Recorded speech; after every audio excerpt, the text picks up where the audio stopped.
요즘에 이제 토큰을 아끼는 전략에 대해서 그거는 대체로 잘 아실 거예요. 태스크에 따라서 모델을 구분해 주는 거, 스마트 라우터 이런 것들이 앞으로 되게 중요해질 겁니다. 세 번째는 맥락에 실리는 정보를 줄이는 거. 실어주는 정보를 굉장히 경량화하자. 정보의 양 자체를 경량화하자. 실무적인 전략 중에 하나가 도구 호출에서의 결과물의 양을 줄이는 거. 그리고 캐시. 네 번째는 캐시와 스마트 라우팅, 중간에 뭐 토큰 프루닝, 뭐 도구 호출을 결정론적으로 하는 거. 미국은 빨라요. 미국의 좀 선도적인 AI를 다루는 기업들은 이밸류에이션이 요새 진짜 매우 중요한. 진짜 실리콘밸리 가면 제가 이밸 얘기밖에 안 한다고. 그러면 지금 토큰 맥싱의 시대의 장점에 대해서는 들어본 것 같고, 그 다음에 단점에 대해서도 들어봤잖아요. 두 가지를 여쭤봐야 될 것 같아요. 어떻게 하는 게 효율화시키는 거냐, 토큰을 효율적으로 써서 기존에 했던 거를 그대로 처리하면서도 효율적으로 할 수 있는가가 이제 첫 번째 질문이고, 다음 질문은 그러면 이거를 우리가 사업적으로 더 이득을 볼 수 있는 평가 지표를 만들 수 있느냐, 이걸 과연 우리가 이렇게 더 토큰을 쓰게 했더니 정말 우리가 효과를 보는구나 라고 하는 걸 평가 지표로 만들어서 우리가 그럼 경영진이 판단했을 때 이게 유리하네 라고 판단할 수 있느냐. 일단 첫 번째 거 먼저 여쭤볼게요. 어떻게 하면 잘 효율화할 수 있는 겁니까? 제가 좀 실무적으로 말씀드릴게요. 사내 에이전트를 만들던 초기에는 토큰 효율화보다는 일단 결과물이 나오는 게 중요했어요. 우리 회사에서도 에이전트를 만들고 있는데 이게 경영진이 보기에 의미 있는 결과를 빠르게 뽑아준다. 실무에서 쓸 수 있다.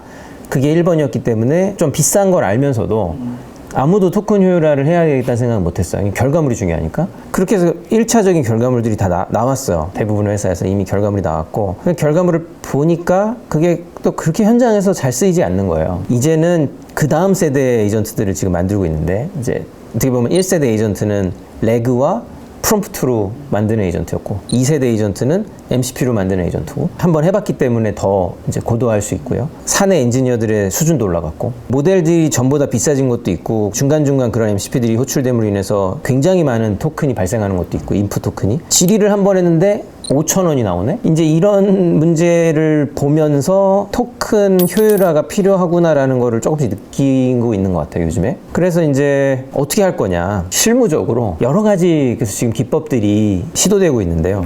평균적으로 모든 모델의 수준이 너무 올라와서 사실 이제는 플래그십 모델을 쓸 필요가 거의 없어요. 굳이 페이블 5, 전혀 없습니다. 5.6 소를 쓸 필요 없다. 일반적으로 사내에서 사내 데이터를 가져다가 그 플로우를 짜서 넘기고 하는 그런 일들은, 심지어 저희 요새 무슨 실험도 하냐면 크웬 3.6 그냥 오픈소스 모델에다가 맥락에다가 MCP 그 양질의 사내 데이터를 실어주고 결과물이 잘 뽑히는지를 다른 클로즈드 모델, 좋은 비싼 모델들과 비교하는데 오픈소스 모델이 꿀리지 않아요. 진짜 현저히 저렴하거든요. 키미 케이스를 얘기하는 것도 아니에요. 가장 가벼운 경량 모델을 가지고도 비교해도 꿀리지 않아요. 노트북에서도 돌아가는 정도? 좋은 노트북에서 돌아가는데, 그러니까 이제 그 얘기는 모델은 이미 다 똑똑해졌다. 어느 정도는 컨텍스트 윈도우가 충분히 크면 얼마나 좋은 정보를 실어주느냐. 뭐 얘한테 이런 거예요. 야, 부산 갈 거야? 근데 중간에 뭐 서울, 대전, 대구, 부산 있어? 경로가 있어?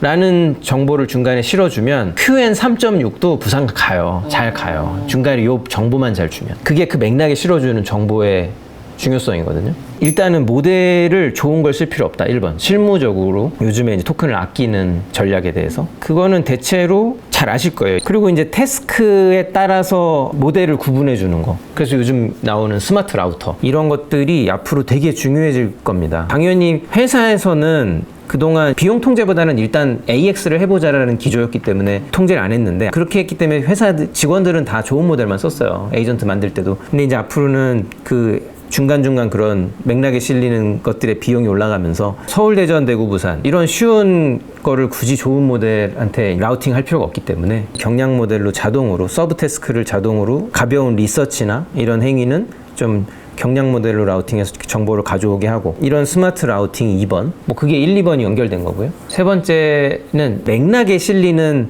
정보를 줄이는 거. 그것도 되게 중요하거든요. 예를 들어서 우리가 금감원 다트 공시를 중간에 실어오게 했어요, 에이전트한테. 지금 그 공공 데이터 API는 다트를 진짜 통으로 무식하게 호출해서 그냥 가져오거든요. 금감원에서 제공하는 그 API는 왜냐면 AI 시대에 만들어진 게 아니잖아요. 그 API는 그냥 원래부터 있던 API이기 때문에 그걸 그대로 끌어오면 인풋 토큰에 어마어마한 낭비가 생겨요. 필요한 건 정확히 삼성전자의 최근 3개월간의 지분 변동이었다. 그럼 그 정보만 실어와야 되는데 일단 삼성전자 조회한 다음에 그냥 최근 분기 공시를 다 가져오거든요. 그 다음 거기서 고르는군요. 네. 가져와서 AI한테 시켜요. 이만큼을 실어줬으니까 네가 알아서 판단해. 그건 너무 낭비잖아요.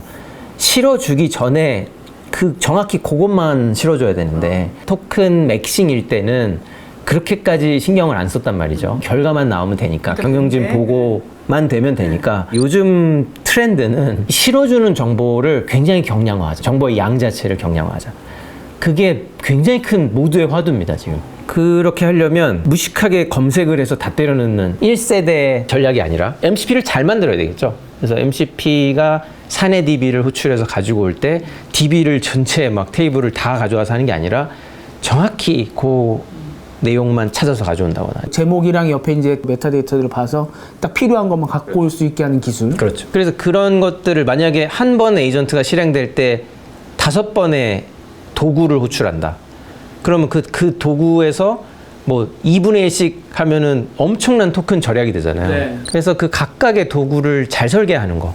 그게 지금 너무너무 중요한 화두이고요. 구체적으로는 요새 토큰 프루닝이라 그래서 프루닝이요. 가지치기 한다. 토큰 프루닝이라 그래서 클로드 코드가 사용하는 도구가 있는데 그 도구 중에 하나가 그랩 도구예요. 그 그랩 도구는 제가 만약에 어떤 특정 코드를 고쳐야 되는데 소스 코드가 제 다른 파일을 참고하고 있어요. 이걸 고치려면 이걸 이해해야 되잖아요. 제가 먼저 게시판을 고친다 그러면 게시판 쓰기를 고치면 읽기도 참고를 해야 될 거 아니에요. 근데 그 읽기 파일을 가서 관련된 거를 조사해서 읽어오는 도구인데 그 그랩은 문제는 조금만 읽으면 안 되잖아요. 다 봐야지 정확히 이해를 해서 내가 고칠 부분을 찾잖아요. 근데 그게 문제라면 문제인 거예요. 굳이 다 안 봐도 되면 안 봐도 되는데. 그렇죠. 아니 그냥 난 쓰기 버튼만 고치면 되는데 굳이 내가 읽기 기능을 얘만큼 읽어야 되나? 지금까지는 근데 이제 그러고 있어요. 그 코딩 에이전트들이. 그러다 보니까 맥락에 토큰이 많이 실리는데 최근에 나온 논문에서는 코딩 에이전트가 그랩으로 가지고 온 게 예를 들어서 한 200줄이 넘었다. 실제로 214줄인가 그래 그 논문에 나오는 게. 근데 그거를 14줄로 줄일 수 있었다. 프루닝을 했더니. 그러니까 진짜로 필요한 건 14줄이었던 거예요. 클로드 코드가 무서우니까 214줄을 맥락에 실어준 거예요. 그 다음부터는 네가 판단해. 내가 읽기 기능 이만큼 가져왔어. 그렇게 해서 이 토큰 프루닝 최근에 발표된 논문에 따르면 그런 것들을 경량화해가지고 맥락에 실어줬는데 결과물의 품질이 2%가 증가했다. 더 좋아졌다고요? 오. 맥락에는 오히려 줄였는데 결과물은 더 좋아졌다. 물론 2%니까 크진 않지만 비용은 엄청나게 절감했겠죠. 그게 어떤 인과관계가 있었는지는 아직은 뭐 더 조사가 필요하겠지만 흔히 알려진 바에 따르면 AI 모델이 1밀리언 컨텍스트라 하더라도 앞쪽에 있는 컨텍스트에 대해서는 얘가 좀 더 성능이 좋고 뒤로 가면 갈수록 같은 모델도 성능이 떨어진다 이런 얘기가 있거든요. 특히 중간 쪽은 잘 안 보는 경향이 있잖아요. 그렇죠. 막 생략되고 네. 정확히 그것 때문에 인과관계가 밝혀지지 않았지만 어쨌든 그래서 맥락에 실어주는 토큰을 줄이면 줄일수록 뭐 이 효율이 좋을 수도 있죠. 그게 실제로 아무튼 그 논문에서는 밝혀졌고 그래서 그 실무적인 전략 중에 하나가 도구 호출에서의 결과물의 양을 줄이는 거. 그런 맥락에서 코딩 에이전트에서 토큰 프루닝이 실제로 쓰인다. 그런 방향이 하나 있고. 그리고 캐시. 네 번째는 토큰 비용을 줄이는 제일 중요한 또 요즘의 핵심. 캐시를 잘 활용해야 되는데 어떤 요리하는 방법을 알려줘 했을 뿐인데 얘는 막 어디 레시피를 DB를 참고하고 뭐 난리를 쳐요. 식약처에 가가지고 뭐 뭘 조사해오고 이건 써도 되나 뭐 어디 슈퍼마켓 DB에 가가지고 뭐 한다고 쳐요. 그러면은 그냥 아무 말 하는 것보다는 더 뭔가 결과물을 잘 만들어 올 수 있겠죠. 그런 에이전트는 레시피 에이전트는. 근데 이제 그 결과물을 잘 만들기 위해서 중간중간 도구 호출이 많은 건데 그럴 때 아까 이제 토큰 프루닝도 있었고 캐시를 잘 활용하면 이제 같은 질문을 제가 계속 티키타카를 해요. 얘랑 이건 감자를 그럼 삶은 감자를 넣어야 돼? 뭐 아니면은 뭐 튀겨서 넣어도 돼? 또 어디 도구 호출을 하고 저는 또 답장을 하고 이제 이런 티키타카를 하는 과정에서 캐시를 잘 활용하면 대화가 길어져도 10분의 1밖에 안 나와요. 한 번 대화가 이어질 때는. 스마트 라우터의 또 맹점이 매 턴마다 라우팅을 따로 하면 안 되는 게 제가 만약에 제미나이 3.6 플래시로 라우팅을 해가지고 레시피를 막 만들고 있었는데 갑자기 이 에이전트가 판단하기를 제가 어려운 질문을 툭 던진 거예요. 그런 갑자기 뜬금없이 어려운 요기를 하면 스마트 라우터가 사용자 발화를 기준으로 판단을 보통 하게 설계를 하거든요. 그러면 얘가 갑자기 그 순간 이건 좋은 모델의 지능이 필요하겠는데 하고 갑자기 페이블로 승격을 시킬 수 있어요. 그러면 그 페이블은 지금까지의 맥락을 모르잖아요. 모르죠. 그럼 얘는 다시 읽어봐야 되잖아요. 큰일 나요. 그러면은 지금까지 제가 제미나이랑 나눴던 그 모든 대화가 다 인풋 토큰으로 들어가서 캐시 라이트가 됩니다. 그러면 그냥 요금의 1.25배를 내요.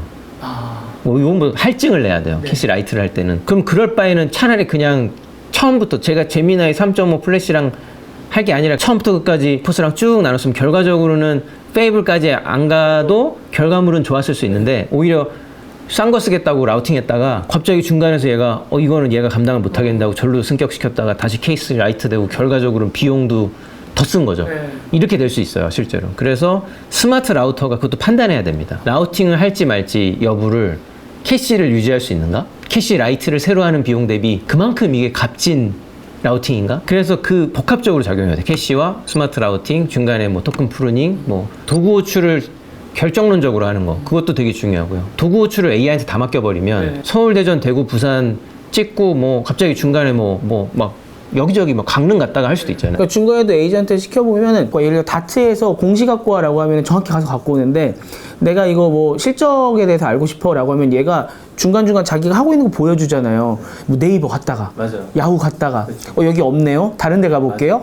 다트에 5번째로 가고 막 이렇게 해야 되잖아요. 그렇기 때문에 걔한테 도구가 너무 많이 가진 손발이 많다는 정보를 일부러 차단하는 거. 그래서 이런 문제로 갈 때 네 경로는 굉장히 정해져 있다라는 템플릿을 주는 거. 그런 것도 토큰을 아낄 수 있는 좋은 전략. 그 스마트 라우터 같은 경우에는 모델사에서 지금 그렇게 하고 있는 거예요? 아니면 이런 서비스가 따로 있는 거예요? 뭐 어떤 거예요? 지금 이제 전 세계적으로 그 토큰 비용이 과다하게 나오면서 이제 스마트 라우터가 갑자기 떴어요. 정말 최근 몇 달 사이에 갑자기 떴는데 저희도 웍스 AI 고객들한테 스마트 라우터를 오픈했고 저희가 운영하고 있는 LLM 게이트웨이 서비스인 비즈 라우터에서도 스마트 라우터를 냈어요. 근데 그 되게 만들기가 어렵더라고요. 그리고 사용자가 어떤 발화를 하느냐에 따라서 솔직히 그게 진짜 쉽지 않잖아요. 제가 과연 얘기한 거를 이게 페이블급인지 제미나이 플래시급인지를 순간적으로 판단해서 보내야 되는데 그래서 그건 그냥 전부 이밸류에이션이에요. 계속 평가하거든요. 그거를 고객들도 저희가 알 수 있게 해요. 그래서 여러분의 직원들이 이런 발화를 해서 이쪽으로 라우팅이 됐다라는 걸 고객들한테 알려드려요. 그렇게 해가지고 그거를 쫙 분석을 시켜서 그걸 만약에 오퍼스나 페이블만 썼을 때 대비해서 얼마나 절감이 됐다. 그리고 백테스트를 해가지고 대화의 품질이 떨어졌는지를 평가해요. 스마트 라우팅을 했는데 엄한 데로 가가지고 떨어졌을 수도 있잖아요. 근데 그렇게 해보면 생각보다 안 떨어져요. 떨어지긴 떨어지는데 그러니까 당연히 최상급을 쓰는 것보다는 떨어지겠죠. 근데 그 떨어지는 비율이 극히 적은데 비용은 한 10분의 1, 15분의 1 이렇게 떨어져요. 그러니까 안 할 이유가 없죠, 사실.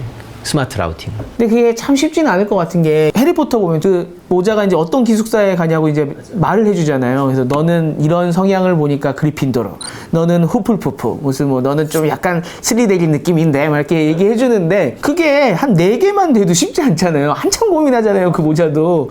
근데 이거는 세상의 모든 내용들을 다뤄야 되는 건데 듣자마자 이거는 페이블이 해야 되는 건데 이거는 플래시 뭐 3.6에 하면 되겠는데 이게 쉽지 않을 것 같긴 합니다. 진짜 어려워요. 그래서 스마트 라우터는 앞으로 엄청 발전해야 되는 분야이고요. 근데 지금 모델 개발을 많이 하고 계시고 이제 모델들이 다 좋아지잖아요. 모델이 많아지고 좋아질수록 스마트 라우터의 역할이 커질 것 같아요. 저희 회사도 그렇고 사활을 걸고 개발하고 있고요. 미래에 잘 라우팅을 해줘야 되는 거고. 해외에도 보면 요새 이 스마트 라우터가 오픈소스도 많아요. 여러 조류가 있습니다. 제일 한 축은 LLM이 판별하게 하는 거예요. 경량 LLM을 맨 앞에 둬서 어떻게 보면 기술적으로는 이게 가장 쉬워요. 쉽고 편하겠는데요? 그냥 얘한테 맡기는 거잖아요. 싼 LLM한테 사용자 발화가 들어오면 네가 가진 모델은 이거 있어. 마치 그 말하는 모자를 앞에 두고 네가 알아서 보내줘 하는 건데 그렇게 하면 단점, LLM 비용이 들죠. 모든 발화에 경량 LLM 사용료가 들고 레이턴시가 생겨요. 말하는 모자가 고민하는 시간. 물론 짧은데 그래도 아무튼 레이턴시가 생겨요. 그치만 장점? 편하죠, 만들기가. 그 다음에 다른 조류는 얘는 LLM을 쓰는 거고 얘는 다른 AI 모델, 버트라고 하는 분류기 모델을 쓰는 케이스. 그거는 훨씬 빠릅니다. LLM과는 비교할 수 없을 정도로 빠른데 문제는 이제 그때그때 모델을 만들어야 되는데 지금 뒤에 있는 LLM이 계속 새로 나오잖아요. 네네네. 그러다 보니까 그 분류기 모델을 매번 업데이트 해줘야 되는 귀찮음. 컴피그 파일 같은 걸 둬가지고 이제 매번 모델을 업그레이드 하지 않도록 하는 그런 프로젝트도 있는데 하여튼 요런 조류도 있어요. LLM보다는 더 결정론적이기 때문에 어떻게 보면 조건 같은 것들이 더 상대적으로는 있어가지고 예를 들어 음악 미술에 대한 질문이 나오면 이거는 제미나이한테 보내고 맞아요. 체육 뭐가 나오면 이거는 누구한테 가고 그런 조류로 발전하고 있는 한 부류가 있고 다른 한 부류가 정규식으로 하는 경우. 그건 완전 룰이네요. 완전 룰인데 요것도 근데 좀 고도화하면 엄청 빠릅니다. 그 얘는 AI를 아예 안 쓰기 때문에 그 만약에 이거는 특정 언어에 쓴다. 한글이나 무슨 막 전 세계 언어를 다루지 않고 아니면 특정 산업에 쓴다. 그러면 이게 좋을지도 몰라요. 코딩에만 쓴다. 결정론적으로 그냥 텍소노미를 보고 분기하는 경우 그런 한 조류가 있고 이렇게 세 조류로 스마트 라우터가 발전하고 있는데 뭐 누가 정답이다 이건 없고 그냥 그 자기 필요에 따라서 선택하는 것 같습니다. 나중에는 그것도 섞이는 거 아닙니까? 그 위에 또 하나 더 생기는 거 아닙니까? 이 중에서 LLM으로 보낼지 룰로 보낼지 사실은 저희도 비즈 라우터도 처음에는 디터미스틱 처음에는 완전 정규식으로 시작했다가 그다음에 텍소노미로 갔다가 지금은 LLM 폴백이 있습니다. 왜냐면 고객마다 원하는 데가 다 달라요. 어디는 마지막에 LLM이 판별해 줬으면 좋겠다 이런 데가 있어서 오케이 그러면 우리끼리 막 주장하지 않고 여러분이 원하시면 이쪽으로 분기할 수도 있게 해드릴게요 해가지고 옵션 2가지 옵션 줬습니다. 그러니까 어떻게 보면 이제 그런 메타인 거죠. 상상하고 있는 모든 걸 테스트해보고 측정하고 있는 중이군요. 현실의 이야기 그다음에 실질적으로 어떻게 하는 건지 방법을 들어서 너무 재밌는데 그러면 우리가 이 효율성을 추구하는 것도 기업들이 측정하고 싶어 할 텐데 이거는 아마 뭐 AI3가 직접적으로 같이 프로젝트를 하실 것 같지는 않고 그냥 듣는 얘기는 또 그래도 있으실 것 같은데 회사들에서 그 측정은 좀 어떻게 하려고 합니까 지금? 당연히 그런 평가 측정이 있어야 발전이 있기 때문에 이제 그거를 해야 되는데 지금까지는 솔직히 제가 봤을 때는 아직은 그냥 일단 만들자 이 단계인 것 같아요. 일단 기업들이 뭘 할 수 있는지 알아봐 이 단계고 근데 이제 그거를 조금 넘어서 다 만들어 놓고 나면 그때부터는 깎기에 들어가잖아요. 이 깎기 단계에 들어가야 이밸류에이션이 필요한데 아직은 저는 대한민국 기업들이 거기까지는 못 간 것 같아요. 미국은 빨라요, 상대적으로. 미국의 좀 선도적인 AI를 다루는 기업들은 이밸류에이션이 요새 진짜 매우 중요한 거여서 진짜 실리콘밸리 가면 제가 이밸 얘기밖에 안 한다고 이밸류에이션 애저 서비스를 제공하는 스타트업들도 미국에 많이 있어요. 아, 그래요? 네. 그래서 이런 기업들한테 기업이 만든 에이전트를 기업이 평가 방법을 잘 모르잖아요. 에이전트는 만들었어. 근데 이게 그 사내 담당자 이 깎기는 되게 귀찮잖아요. 그래서 그냥 깎기를 대신해 주는 거예요. 그래서 우리가 만든 에이전트가 이건데 이거 좀 평가해 줄래? 이렇게 그 회사한테 던지면 그 회사가 그 에이전트한테 온갖 실험을 해봐요. 그래서 지금 예를 들어서 GPT 5.6 소를 쓰고 있었는데 그거를 경량 모델로 바꿔봐요. 근데 생각보다 안 떨어진다. 아니면 뭐를 고쳤더니 거의 안 떨어지거나 올라간다. 그래서 이 회사가 해주는 역할은 변수를 계속 바꿔봅니다. 그 에이전트에. 어떻게 보면 이제 그 에이전트가 할 수 있는 일들이 뻔하잖아요. 모델 교체하고 중간에 컨텍스트 바꿔보고 프롬프트 바꿔보고 뭐 중간에 MCP 고도화해보고 뭐 그런 일련의 행위들을 아니면 에이전트가 가는 그 워크플로우를 앞에서 주입해주고 뭐 이런 것들을 막 해서 결과를 보고서를 딱 드리죠.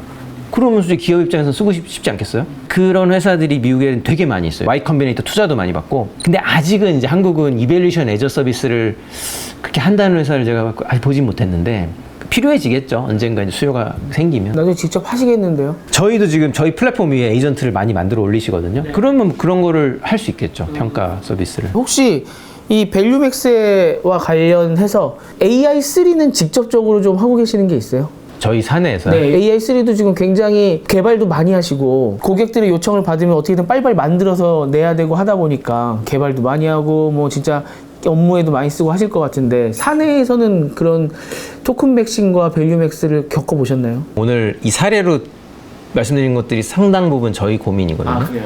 저희 고객사들이 종량제로 지불하다 보니까 에이전트 기능이 나오고 나서 지출이 굉장히 올라갔어요. 급격히. 그래서 저희 입장에서는 매출이 급격히 늘었는데 그게 어느 정도 감당할 수 있는 정도면 고객사들이 스트레스를 안 받으실 텐데 지나치게 빠르니까 스트레스를 많이 받고 계세요, 요새. 그러면 잠시 이탈할 수도 있죠. 그럴 수도 있죠. 그래서 지난 4월에 저희가 프롬프트 캐싱 기능을 공격적으로 넣어드렸어. 그래서 원래는 이제 좀 부분적으로 되던 거를 막 어떻게든 쥐어짜가지고 다 했거든요. 그래서 평균적으로 지출이 20%확 줄었어요. 우리 입장에서는 매출이 20%가 갑자기 하루아침에 준 거고. 네. 근데 신기한 게 그렇게 주니까 또 한두 달 있다가 돌아오더라고요. 더 많이 쓰는구나. 더 많이 써. 그래서 그거를 보면서 이게 고객의 비용을 줄여주는 게 나쁜 게 아니다, 우리 입장에서. 장기적으로 스트레스를 안 주는 게 중요하다. 근데 그게 앞으로 저희뿐 아니라 앞으로 모든 AI 프로바이더 입장에서 굉장히 중요한 인사이트라고 생각해요. 그 회사들은 사내에서 또 보고한 게 있을 거냐요. 이렇게 대충 이 정도 나올 것 같다. 근데 그거를 지나치게 벗어나면 이걸 도입한 분들이 힘들어질 거잖아요. 이게 미국도 그래요. 에이전트 시대가 오면은 에이전트가 토큰 많이 쓰는 건 알았지만 본 적이 없잖아요. 이 정도까지인지. 그 모두가 그래요, 지금. 그러니까 지금은 그냥 같이 상황을 지켜보면서 빠르게 유연하게 잘 대응을 해야 되는 시기인 것 같고요. 그러니까 그런 맥락에서 이제 그 프롬프트 캐싱을 4월 말에 지금 어떻게 보면 몇 달 지났잖아요. 네. 그 결과를 지금 우리가 보고 있고 토큰은 늘더라. 그래서 거기서 배운 점은 고객을 스트레스 받지 않게 하면 네. 결국은 AX는 갈 수밖에 없는 방향이잖아요. 큰 흐름이잖아요. 그래서 고객의 AX를 돕는 굉장히 솔직한 조력자가 되면 되는 것 같아요. 근데 어쨌든 중요한 거는 최신 논문이 뭐가 있고 미국이 어떻게 흘러가고 있고 이런 것들을 일단 빨리 알고 빨리 우리 제품의 일부라도 좀 실험을 해보고 망가져도 보고 하면서 빨리빨리 공부를 해가지고 본 제품에 태우고 하는 자세, 노력 그런 거야말로 앞으로 겨우겨우 살아남는 비법 뭐 모르겠어요. 아무튼 겨우 살아남을 수 있는 거지 않을까 생각해요. 링크드인에 4월쯤에 올리시더라고요. 우리는 고객이 토큰을 많이 쓰면 우리 매출이 올라가서 사실은 좋지만 고객분들을 위해서 토큰을 줄일 수 있는 이런 서비스들, 기능을 제공하고 있다라고 자랑을 하시길래 왜 저러시지? 라고 생각했었는데 그게 저도 이제 들어보니까 고객은 가격 상한선이 있다. 이거보다 더 많이 나와버리면 이탈을 해버리거나 접어버린다. 맞아요. 이런 위험성이 있다는 얘기를 들었는데 그런 스트레스를 받지 않게 하기 위해서 그 4월 달에 그런 글을 올리셨고 또 서비스를 내놓으셨던 거군요. 이게 진짜 힘든 게 원가는 정해져 있잖아요. 네. 오픈 AI, 클로드, 제미나의 가격은 정해져 있잖아요. 근데 고객들은 사내에 보고하신 어느 정도 예산이라는 게 있고 그럼 이게 한 20-30% 초과하는 것까지는 감당 가능한데 이제 이 중간이 블랙박스인 거예요. 과연 에이전트가 얼마나 많은 도구 호출을 해올까? 컨텍스트에 얼마나 많은 인풋 토큰을 실어올까? 그래서 이거를 진짜 쥐어짜는 것만이 지금 저희가 지금 최대 지상 과제예요, 이게. 그리고 에이전트의 성능을 무너뜨리지 않으면서도 정해진 상수와 고객의 스트레스 사이를 잘 관리해 줄 것인가? 아니, 하다못해 클로드를 만들고 있는 엔트로픽도 새로운 모델 한번 내놓고 나면은 갑자기 막 토큰이 확 나가게끔 만들었다가 어느 순간 되면은 조금 뭐 한 1시간 썼는데도 토큰 별로 안 나가게 해주고, 그러니까 이것도 자기네들 정확히 모르는 거잖아요. 이게 진짜 재밌는 게 제가 또 재밌는 에피소드 하나 말씀드릴게요. 네. 주요 모델 3사 중에 네. 한 군데 최근에 나온 모델이 네. 말도 안 되게 지나치게 도구 호출을 많이 해요, 중간에. 그럴 수가 없거든요. 그러니까 이건 버그인데 아직 모르는 것 같아요, 얘네가. 그래서 뭐를 한번 질문하면 한 100번 도구 호출해요. 이 심지어 경량 모델이거든요. 얘가 한번 도구 호출을 하고 나면 한 2만 원 나와요. 그거를 최근에 고객이 보고해서 저희도 알게 됐고, 그래가지고 이제 뭘 했냐면 이 모델로 라우팅 될 경우에는 도구 호출을 최대 20회로 제한해요. 그러니까 이런 말도 안 되는 일들이 벌어져요, 현장에서. 왜냐면 모두가 지금 베타 서비스를, 사실 미국 뭐 모델 회사들은 다 베타 서비스잖아요. 그렇죠. 지금 거의 그런 수준이죠. 계속 새로 나오고 점점 빨라지고 서로 경쟁하고. 그러니까 대신 고민해주는 사람들. 어떻게 보면 우리 회사는 모델 개발사와 고객 사이쯤에 있는 회사인데 그런 존재가 좀 필요하지 않나? 네. 그러니까 예전에는 사실 우리 맨날 저희 다니면은 우리 AI 래퍼, 뭐 API 래퍼 아니야. 그렇죠. 그럼 저도 맞습니다. 그리고 별로 이렇게 자신 있게 말씀을 못 드렸는데 요즘은 그냥 그래도 필요하다. 예. 중간에서 그런 고민을 하고 있기 때문에 네. 이분들이 조금이라도 그래도 편하게 뭐 쓰실 수 있겠죠. 그러니까 어떻게 보면 밸류 맥스 시대로 가면 갈수록 할 일이 많고 좀 가치가 생기는 일을 하고 계시는 것 그럴 같고. 것 같아요. 네. 네. 그래서 또 오늘 모신 것도 밸류 맥스 시대에 가장 많은 뭔가 사례들을 경험하고 있고 또 계속적으로 고객들이랑 많이 부딪히고 있다 보니까, 그리고 이 한 고객사에서 문제가 발생해서 이야기를 들으면 여기서 고쳐지고 나면 다른 999개의 회사들도 같이 그 이득을 누리는 거잖아요. 좋은 말씀 해주셨어요. 그래서 그 회사 환불해드리고 그 100회 호출 회사 환불해드리고 예, 그리고 그 패치가 들어갔기 때문에 앞으로 모든 회사는 그 문제를 겪지 않습니다. 밸류맥스 쪽으로 가는, 아까 깎는다고 말씀해 주셨는데 요 깎는 데까지 가는 회사가 아직은 한국에서는 잘 안 보인다. 이 회사들이 좀 보이고 그 다음 단계로 나가는 또 모습들이 보일 때 꼭 한번 나와서 말씀을 해 주십시오. 선도적인 기업들이 요 정도까지 하고 있다. 그러니까 다른 기업들도 또 참고를 해야 되잖아요. 네. 뭐 컨퍼런스 같은 데 가서 또 볼 수도 있지만 또 저희 티타임즈를 보시면서 최신의 소식들을 들으실 수 있도록 저희가 한번 또 모시도록 하겠습니다. 감사합니다. 감사합니다. 미래를 먼저 보다 티타임즈.